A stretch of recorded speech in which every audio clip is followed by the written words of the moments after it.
the quotient rule. So very similar to the product rule, it's when we want to divide functions, we do it using the quotient rule. So objectives. By the end of the lesson, you should be able to recognize when you should use the quotient rule. Notice how it's italicized, should. We'll talk about that. And apply the quotient rule to find derivative and some final result. So again, it's when we're dividing two functions, right? So it's for a lot of people, it's a lot easier to tell a quotient rule than it is a product rule. But there's many times where you don't have to use a quotient rule. You can actually just do some algebra. So if f and g are differentiable functions, f over g is differentiable for all values such that g of x does not equal 0, this means that you don't want to divide by a 0 function. You get this formula here, right? So it's a little messy. It's the derivative of the top times the bottom minus, switch it, derivative of the bottom times the top, all over the bottom squared. Now this one, it actually matters what comes first because you're subtracting.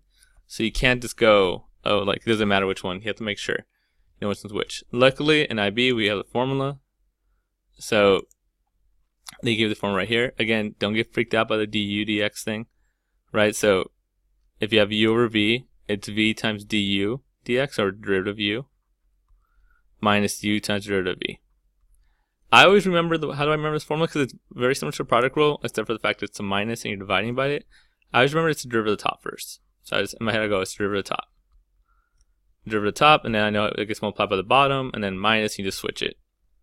Right, so the key for me has always been derivative of the top. So that comes first. So I take the derivative of the top, and then times it by the bottom, minus, switch it all over the bottom squared. So keep in mind, just like product rule, don't be lazy. That's always happens when people get lazy, right? You don't just take the derivative of each one. It does not work that way.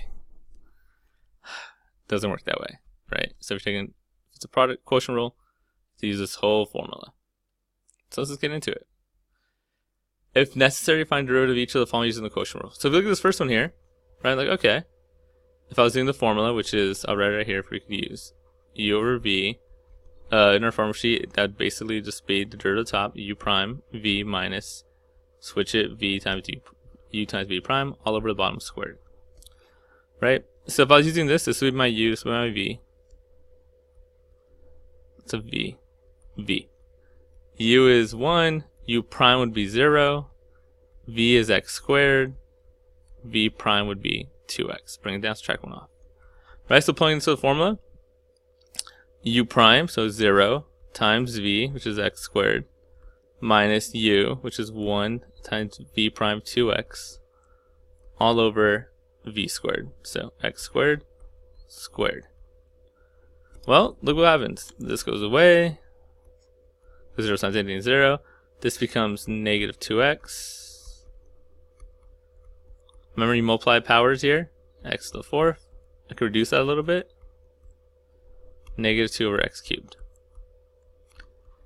And again, unless IB says otherwise, that's actually a fine answer, unless they specifically tell you to put in this form. But generally with quotient rule, they'll tell you to put in a certain form. So that's how you do the quotient rule. But let's go back to the fact that I said if necessary. Or how up here I said you should know how to use when to use the quotient rule. I actually don't use the quotient rule on this one. It is dividing. I could use it. I get the right answer. But if you notice, there's actually an easier way of doing this one. I could have just done this.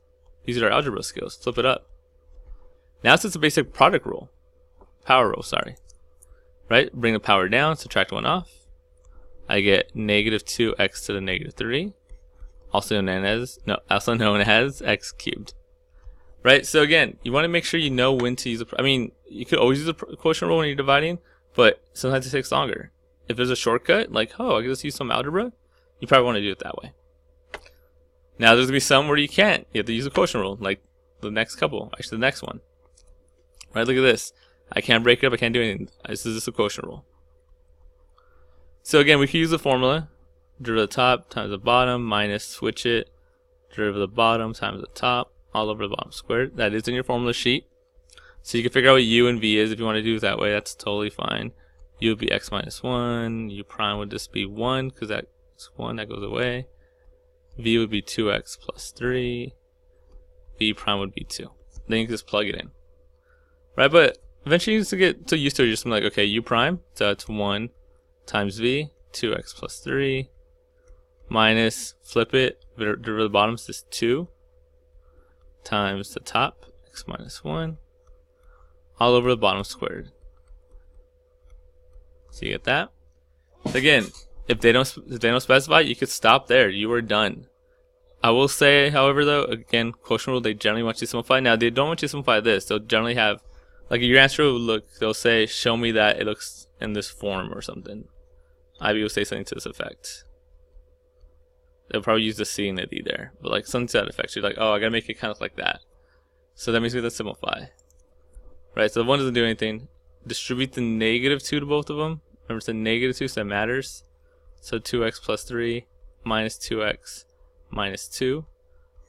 We never have to simplify the bottom for the most part.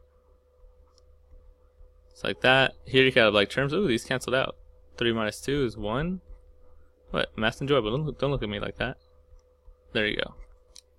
Right, 1 over 2x plus 3 squared. So I guess this would have been like 1 over something like that. But that's how you use a quotient rule. A few more examples. This one, notice before you start doing the quotient rule, you could actually do some algebra. I could divide these. Remember, you have to separate them. You can't just cancel out the x's. So something to that effect. You reduce it all. This is x. This is 1, not 0. And then this one, remember, we'll rewrite it to the top, so it's plus x to the -1. And then from here, just take a derivative. Remember, that's just algebra. I haven't taken any derivative yet. Just the algebra is done. Just take a derivative. Derivative of that is just going to be the coefficient 1. Derivative of 1 goes away. And derivative of this one, you bring it down, subtract 1 off. -1 x to the -2. So 1 minus x to the -2. Again, you can leave it like that. If you want to make it simpler, you can. But you don't need to unless they ask. So again, you don't always have to do quotient rule. Algebra can help you. The next one, definitely have to use the quotient rule, right? So I can't separate this as u and v. We'll just do this one faster. Derivative of the top, so 4 times the bottom left alone, x squared plus 1. Minus, let's flip this, the derivative of the bottom, 2x. Times the top left alone, 4x minus 2. All over the bottom squared, x squared plus 1 squared. So again, as I always say, if they don't specifically ask you, you are done, you can stop there. If they do, if they say put in a form like this, then you could always distribute this, distribute all of this.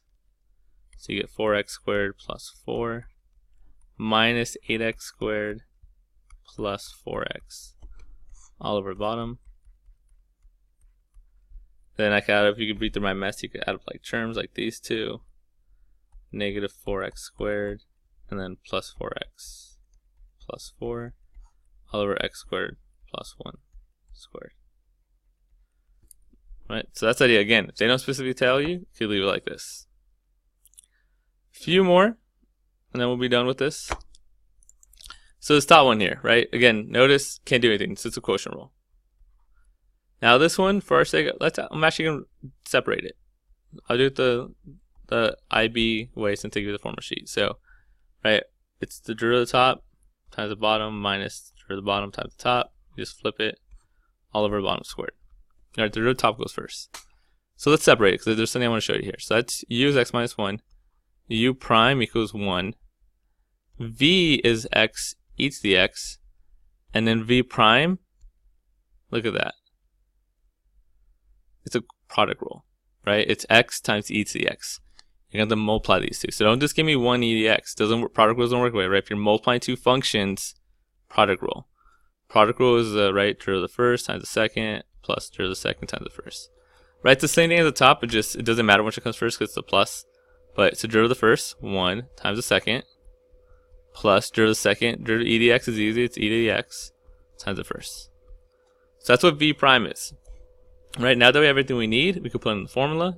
Derivative of the top is 1 times v x e to the x. It's times. Minus derivative of the bottom, which is that e to the x plus e to the xx. Times the top, left alone, x minus 1.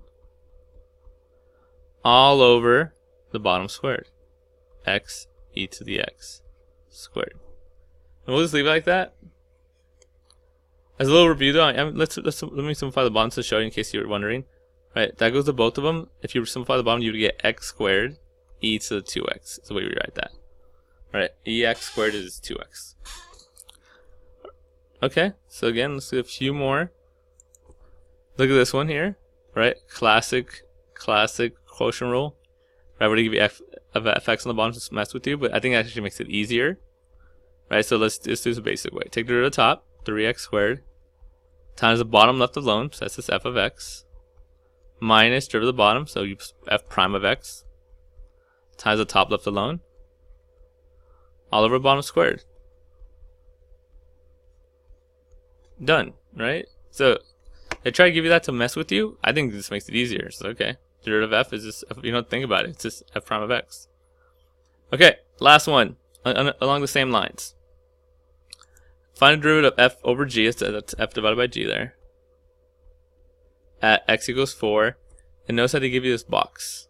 So they tell you f of 4 is 2, f prime of 4. We're going to use that. So let's start off.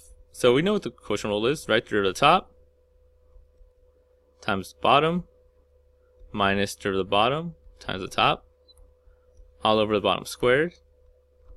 Now all these we want at 4, so this is really like f prime of 4, g prime of 4. Well, f prime of 4 is negative 3. G of 4 is 5. G prime of 4 is negative 1. F of 4 is 2. Again, why am I doing 4? Because they tell me at x equals 4. And the bottom is this g prime, not g prime, this g of 4. So that's 5 squared. So I'm going to have this, negative 3 times 5 minus negative 1 times 2 all over 5 squared. So this would be negative 15. Negative 1 times 2 is a positive 2. So on the top I have negative 13. On the bottom I have 5 squared, which is 25. And that's the idea. And that's the quotient rule.